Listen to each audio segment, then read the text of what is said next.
Hello everyone. तो हम vector start कर रहे हैं आज और ये बहुत इंपॉर्टेंट टॉपिक है। तो इसकी पूरी प्लेलिस्ट कंप्लीट करना, ठीक है। देखो, तो बात करते हैं फिजिकल क्वांटिटीज़ की। तो फिजिकल क्वांटिटीज़ क्या होती हैं? ऐसी क्वांटिटीज़ जिनको हम मेजर कर सकते हैं, ठीक है, वो कहलाती हैं फिजिकल क्वांटिटीज़। अब इसमें भी दो टाइप की फिजिकल क्वांटिटीज़ होती हैं। कौन कौन सी? तो एक होती है स्केलर और दूसरी होती है वेक्टर। स्केलर क्वांटिटीज़ कौन है? तो ऐसी क्वांटिटीज़ जिनके पास केवल मैग्नीट्यूड होता है वो होती हैं स्केलर क्वांटिटीज़, और जिनके पास मैग्नीट्यूड और डायरेक्शन दोनों हो वो कहलाती हैं वेक्टर क्वांटिटीज़। और वेक्टर क्वांटिटीज़ को हम लोग वेक्टर लॉ ऑफ एडिशन से ऐड सब्ट्रैक्ट भी कर सकते हैं, तो वो आगे देखेंगे हम लोग, ठीक है। अब मान लो स्केलर का हम लोग अगर एग्जांपल लें, तो जैसे मान लो डिस्टेंस। तो मैं अगर बोलूँ कोई बॉडी है वो 10 मीटर का डिस्टेंस कवर की, तो यहाँ मैं कोई डायरेक्शन वगैरह नहीं बताऊँगा कि किधर, ईस्ट में, वेस्ट में, किधर। लेकिन अगर मान लो वहीं मैं कह रहा हूँ डिस्प्लेसमेंट, तो डिस्प्लेसमेंट के लिए मैं बोलूँगा कि वो कोई बॉडी है वो 10 मीटर का डिस्टेंस कवर की है मान लो ईस्ट की डायरेक्शन में। तो यहाँ मैं डायरेक्शन भी स्पेसिफाई कर रहा हूँ। क्यों? क्योंकि डिस्प्लेसमेंट कैसी क्वांटिटी है? तो वेक्टर क्वांटिटी, ठीक है। दूसरा एग्जांपल लेते हैं स्केलर का। जैसे मान लो स्पीड। स्पीड अगर मैं बोलूँ कि कोई बॉडी है उसकी स्पीड है 20 मीटर पर सेकेंड, तो यहाँ फिर से डायरेक्शन नहीं आ रहा है। लेकिन वहीं अगर मैं वेलोसिटी की बात करूँ, तो वेलोसिटी बताने के लिए मैं बोलूँगा कि 20 मीटर पर सेकेंड की स्पीड से कोई ऑब्जेक्ट चल रहा है मान लो वेस्ट की डायरेक्शन में, तो यहाँ मुझे डायरेक्शन बताना पड़ रहा है क्योंकि वेलोसिटी वेक्टर क्वांटिटी है, ठीक है। तो ये अंतर होता है स्केलर में और वेक्टर में। देखो, अब नेक्स्ट आते हैं रिप्रेजेंटेशन ऑफ वेक्टर। किसी वेक्टर को कैसे रिप्रेजेंट किया जाता है? तो कैसे रिप्रेजेंट करते हैं? तो एक एरो से। तो मान लो ये एरो है। अब इस एरो में ये वाला जो एंड है इसका, ये कहलाता है टेल, और ये वाला जो एंड है वो कहलाता है हेड, ठीक है। और ये जो एरो की लेंथ है, इस एरो की जो लेंथ है वो क्या रिप्रेजेंट करती है? तो लेंथ रिप्रेजेंट करती है मैग्नीट्यूड ऑफ द वेक्टर। उस वेक्टर का मैग्नीट्यूड वो लेंथ से पता चलता है, ठीक है। और डायरेक्शन, तो एरो जिधर पॉइंट कर रहा है वो डायरेक्शन हो गया वेक्टर का। मान लो एग्जांपल के लिए, जैसे अभी हम लोग ऊपर वेलोसिटी लिया था ना, तो वेलोसिटी कैसी है? वेक्टर क्वांटिटी है। तो किसी ऑब्जेक्ट की अगर वेलोसिटी मान लो गिवन है 20 मीटर पर सेकेंड ईस्ट की डायरेक्शन में, तो हम ऐसे लिखेंगे v इक्वल टू 20 मीटर पर सेकेंड ईस्ट। लेकिन चूंकि ये वेक्टर है तो इसके ऊपर एक एरो लगाना पड़ता है, और ये एरो क्या बता रहा है कि वेलोसिटी वेक्टर क्वांटिटी है। मान लो दूसरा एग्जांपल, जैसे फोर्स। फोर्स भी वेक्टर है। तो कहीं अगर 10 न्यूटन का फोर्स लग रहा है मान लो डाउनवर्ड डायरेक्शन में, तो इसको कैसे रिप्रेजेंट करेंगे? तो फोर्स हो जाएगा F के ऊपर एक वेक्टर, क्योंकि ये वेक्टर क्वांटिटी है, ठीक है। तो एक एरो लगा देंगे ऊपर, ठीक है। अब देखो, अगर बात करें मैग्नीट्यूड। मैग्नीट्यूड, तो किसी वेक्टर का अगर मैग्नीट्यूड रिप्रेजेंट करना है तो कैसे रिप्रेजेंट करते हैं? तो मान लो एक वेक्टर है अपने पास, ए वेक्टर। अब इसका मैग्नीट्यूड लिखना है, तो मैग्नीट्यूड ऑफ ए वेक्टर उसको रिप्रेजेंट करते हैं मॉड ऑफ ए वेक्टर से। तो ए वेक्टर को अगर मॉड के अंदर डाल दें तो ये बताता है कि इसका मैग्नीट्यूड, या फिर सिंपली ए लिख दें अगर, ठीक है, एरो हटा के केवल ए लिख दें, तो ये भी बता रहा है कि ए का मैग्नीट्यूड, ए वेक्टर का मैग्नीट्यूड। जैसे एग्जांपल के लिए अपने पास अब ऊपर फोर्स था ना, कितना था वो? तो एफ था, मान लो ये है, एफ था 10 न्यूटन डाउनवर्ड्स, ठीक है। लेकिन अगर मैं केवल मॉड ऑफ एफ की बात करूं यानी इसका मैग्नीट्यूड, तो मैग्नीट्यूड कितना है? तो वो है 10 न्यूटन। तो ऐसे लिख सकते हैं, या फिर सिंपली एफ लिख सकते हैं, एफ इक्वल टू 10 न्यूटन, ठीक है। तो मैग्नीट्यूड को ऐसे रिप्रेजेंट कर सकते हैं किसी वेक्टर के। अब नेक्स्ट, तो नेक्स्ट है अपने पास types of vector. Types of vector में पहला है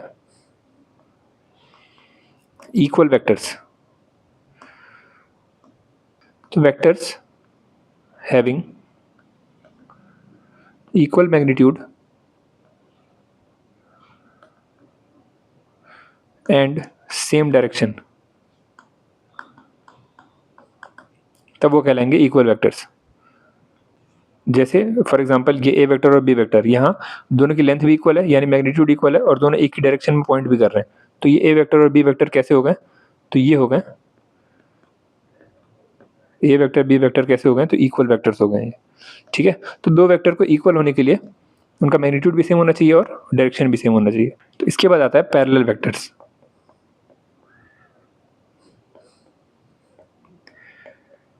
तो अगर दो वेक्टर्स या दो से ज़्यादा वेक्टर्स की डायरेक्शन सेम है तो वो कहलाते हैं पैरेलल वेक्टर्स। वेक्टर्स हैविंग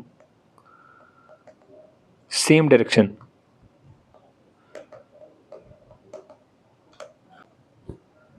तो यहाँ ए वेक्टर और बी वेक्टर दोनों कैसे हैं, तो पैरेलल हैं, दोनों की डायरेक्शन सेम है ना।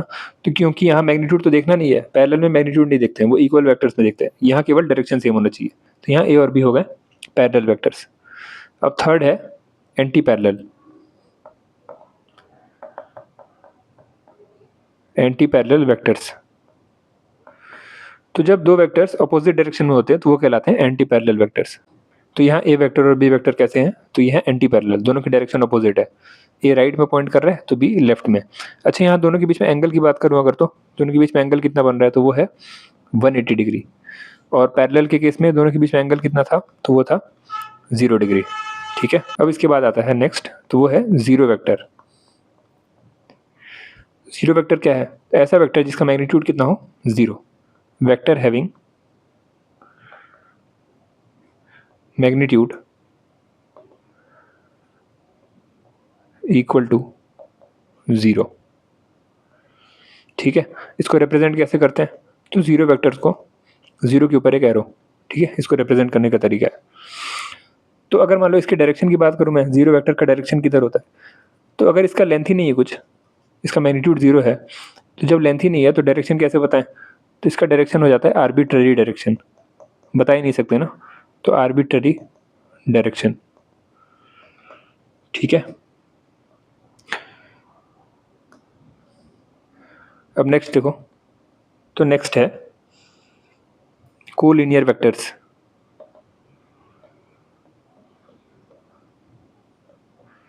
अब कोलिनियर वेक्टर्स क्या हैं, तो ऐसे वेक्टर्स जो सेम स्ट्रेट लाइन पे आते हैं वो कहलाएंगे collinear vectors. Vectors on the same straight line,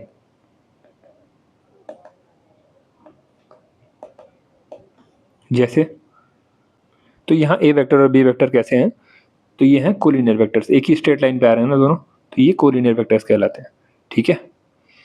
अब नेक्स्ट देखो, तो नेक्स्ट है कॉनकरेंट वेक्टर्स। कॉनकरेंट वेक्टर्स ऐसे वेक्टर्स जो किसी एक पॉइंट पे मीट करे, सिंगल पॉइंट पे, तो वो वेक्टर्स कहलाते हैं कॉनकरेंट वेक्टर्स। जैसे यहाँ ए वेक्टर बी वेक्टर और सी वेक्टर कैसे वेक्टर्स हैं, तो ये हैं कॉनकरेंट, ये एक सिंगल पॉइंट पे मीट कर रहे हैं यहाँ पे, ठीक है। नेक्स्ट अब है कोप्लेनर वेक्टर्स। तो कोप्लेनर वेक्टर्स वो वेक्टर्स होते हैं जो किसी एक सिंगल प्लेन पे लाई करते हैं। फॉर एग्जांपल, तो यहाँ ए वेक्टर और बी वेक्टर एक ही प्लेन पे लाई कर रहे हैं। कौन से प्लेन पे, जो स्क्रीन है वो एक प्लेन है ना, तो उस प्लेन पे ये दोनों वेक्टर लाई कर रहे हैं ए और बी, तो ये कहलाएंगे कोप्लेनर वेक्टर्स, ठीक है। अच्छा, दो वेक्टर हमेशा कोप्लेनर होते हैं क्या, तो हाँ, दो वेक्टर्स हमेशा कोप्लेनर होते हैं। जैसे मान लो अभी दो पेन ले लो अपने हाथ में और क्या करो, दोनों पेन का एक एंड मीट करा दो और फिर देखो दोनों जो पेन होंगे वो एक प्लेन में आ जाएंगे। तो इसका मतलब दो वेक्टर्स हमेशा कोप्लेनर होते हैं, ठीक है। तो ये नोट करके लिख सकते हो।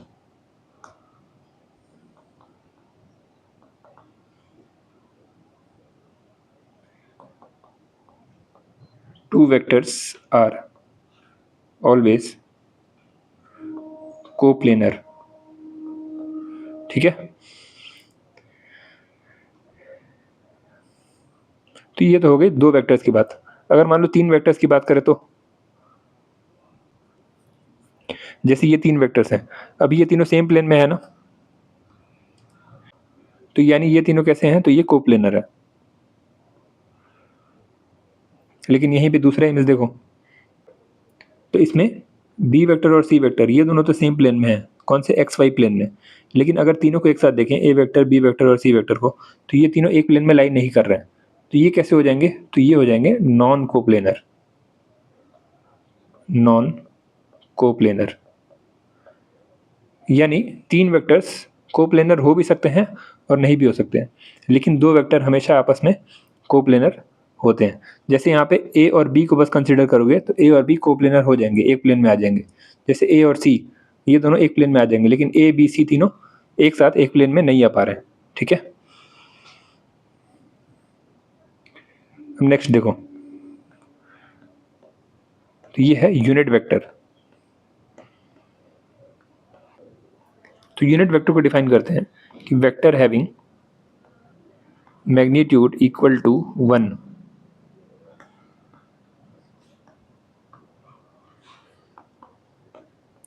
And points in a specific direction.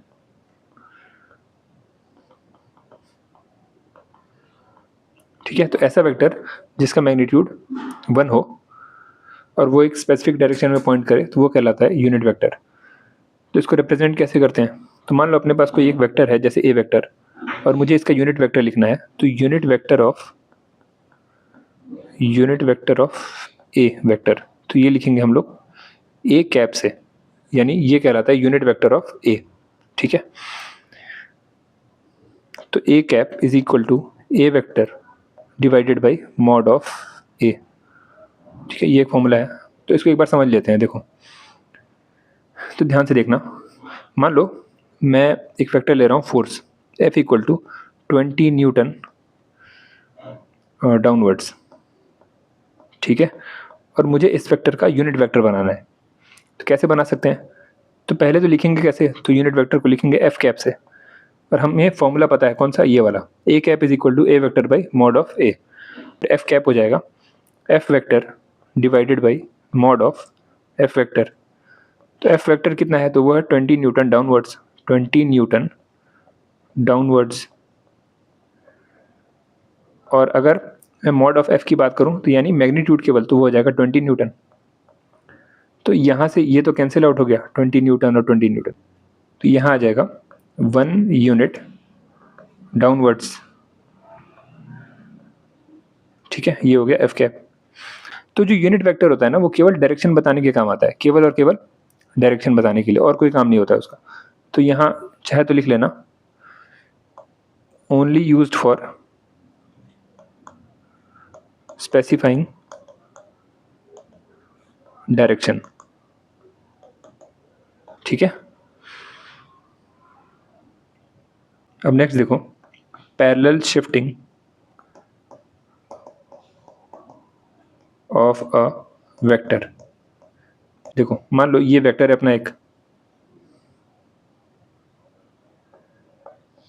ठीक है, ये ए वेक्टर है। अब इसको मैं पैरेलली शिफ्ट कर सकता हूँ, मतलब मुझे अगर इसको शिफ्ट करना है तो इसका डायरेक्शन चेंज नहीं होना चाहिए, जिधर ये अभी पॉइंट कर रहा है उसी डायरेक्शन में पॉइंट करे, और बाकी मैं इसको शिफ्ट कर सकता हूँ। देखो, तो अगर मैं इसको ऐसे शिफ्ट करूँ तो ये शिफ्टिंग अलाउड है। ठीक है, इस तरह की शिफ्टिंग अलाउड है, तो इसमें डायरेक्शन चेंज नहीं हो रहा है ना इसका, जिधर ये पॉइंट कर रहा है उधर ही कर रहा है अभी भी। तो यानी मैं इसको यहाँ से उठा के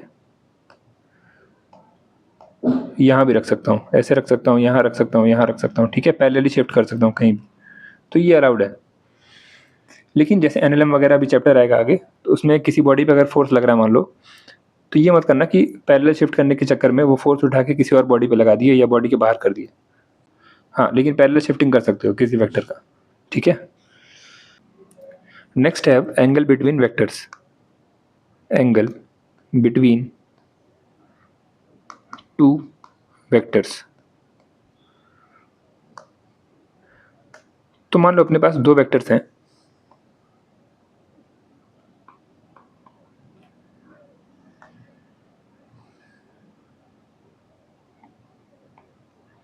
जैसे ये ए वेक्टर और ये बी वेक्टर। अब इनके बीच का ये वाला जो एंगल है थीटा, ये कहलाता है, थीटा कहलाता है angle between A vector and B vector. अब जब भी 2 वेक्टर के बीच का एंगल देखना होता है ना, तो यहाँ पे 2 पॉइंट हमेशा ध्यान में रखना होता है। कौन कौन सा, तो एक है कि दोनों वेक्टर का या तो हेड मिलना चाहिए या फिर टेल मिलना चाहिए। एक तो ये हो गया, और दूसरा है कि जो हम लोग एंगल लेने वाले हैं दोनों के बीच का थीटा, वो हमेशा स्मॉलर एंगल होगा। कौन सा? तो हमेशा स्मॉलर एंगल। देखते हैं कुछ एग्जांपल से। ठीक है, तो मान लो ऐसा कुछ गिवन है, तो यहाँ पे दो वेक्टर्स हैं और उनके बीच का एंगल ऐसे मेंशन किया हुआ है। तो हमसे क्वेश्चन पूछ रहा है थीटा बताना है, एंगल बिटवीन टू वेक्टर्स। देखो, तो ये दोनों स्पेसिफिक पॉइंट्स हमेशा याद रखना। कौन कौन से? तो एक तो उनका हेड टू हेड मिलना चाहिए या फिर टेल से टेल मिलना चाहिए, और दूसरा हमेशा स्मॉलर एंगल कंसिडर करेंगे। देखो, यहाँ पे ये जो पहला वेक्टर है और ये दूसरा वेक्टर है, तो फर्स्ट वेक्टर का हेड दूसरे वेक्टर के टेल से मिल रहा है ना, तो ये तो है नहीं रूल में। रूल में ये है या तो हेड से हेड मिले या फिर टेल से टेल मिले। तो क्या किया जाए? तो हम लोग इसको शिफ्ट कर सकते हैं पैरेलली। अभी देखे हैं कि वेक्टर्स को पैरेलल शिफ्ट किया जा सकता है। तो क्या करते हैं, इसको शिफ्ट करते हैं। शिफ्ट क्यों कर रहे हैं? क्योंकि हेड से हेड मिला रहे हैं, या फिर टेल से टेल भी मिला सकते हो। तो इनका अगर हेड से हेड मिला दिए, अब इनके बीच का एंगल देखेंगे तो वो करेक्ट एंगल होगा। तो इनके बीच का एंगल अब कौन सा बन रहा है? तो ये वाला। तो ये है एंगल बिटवीन वेक्टर्स यानी थीटा। तो यहाँ थीटा कितना मिल गया? तो ये हो गया 90 डिग्री। ठीक है, इसमें देखो, यहाँ फिर से फर्स्ट वेक्टर का जो हेड है वो सेकंड वेक्टर के टेल से मिल रहा है, तो यहाँ भी करना पड़ेगा शिफ्टिंग। तो करते हैं, मान लो इसको शिफ्ट कर रहे हैं। ठीक है, इस बार टेल से टेल मिला दिए, मान लो ऐसे कर दिए। ठीक, अब बताना है दोनों के बीच का एंगल। तो कौन सा होगा एंगल वो? तो ये वाला है एंगल। अब ये कितना होगा? देखो,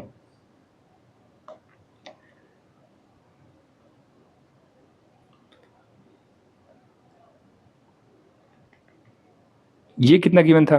तो ये गिवन था अभी 120 डिग्री। तो ये थीटा बचा हुआ एंगल कितना हो जाएगा? तो ये हो जाएगा 60 डिग्री। क्यों? क्योंकि ये पूरा कितना होता है? तो 180 डिग्री। ठीक है, ये 120 कहाँ से आया? समझ में आया ना? पहले ये वेक्टर यहाँ पे था, है ना, और ये गिवन था 120, तो ये दोनों पैरेलल हैं, ये 120 तो ये भी 120। ठीक है, फिर देखो इसमें देखो अब, तो यहाँ क्या कर रहे हैं? यहाँ फिर से पहले वाले का हेड दूसरे वाले के टेल से मिल रहा है, तो ये तो करेक्ट डायग्राम है नहीं, इसमें से नहीं बता सकते, फिर से शिफ्ट करना पड़ेगा। तो मान लो इसको शिफ्ट कर रहे हैं, तो इसको शिफ्ट करके हेड टू हेड मिला दिए। अब इनके बीच का एंगल बताना है, तो अब कौन सा एंगल बनेगा? तो ये वाला बनेगा, ये होगा अपना थीटा। अब थीटा कितना होगा? तो ये देखो, ये स्ट्रेट लाइन बन रही है, ये 30 डिग्री गिवन है, तो ये कितना होगा? तो 180 माइनस 30 यानी 150 डिग्री। तो थीटा आ गया 150 डिग्री। ठीक है, जब भी एंगल बिटवीन वेक्टर्स देखना है तो या तो हेड से हेड मिला दो या फिर टेल से टेल मिला दो, उसके बाद स्मॉलर एंगल देखना है। अच्छा, स्मॉलर एंगल का मतलब देखो, ये जो फर्स्ट एग्जांपल था वो दोनों के बीच का एंगल हम लोग ये वाला लिए हैं ना, थीटा। अच्छा, ये वाला जो एंगल बनेगा ये पूरा, ये भी तो इन दोनों के बीच में ही बन रहा है, लेकिन ये बड़ा एंगल है। जैसे मान लो ये 90 है, तो ये बचा हुआ कितना होगा? तो ये 270 है। तो बड़ा वाला हम लोग कंसिडर नहीं करेंगे, छोटा वाला कंसिडर करेंगे। ठीक है, जैसे यहाँ पे देख लो, इन दोनों के बीच का ये एंगल थीटा, तो एक एंगल ये भी तो बन रहा है इन दोनों के बीच में, लेकिन ये कंसिडर नहीं करेंगे, हम छोटा वाला कंसिडर करते हैं। ठीक है, तो यानी जो थीटा है अपना, वो हमेशा 0 से 180 डिग्री के बीच में लाई करेगा, है ना, क्योंकि स्मॉलर एंगल कंसिडर कर रहे हैं, तो ये थीटा का रेंज है 0 से 180 के बीच में। ठीक है।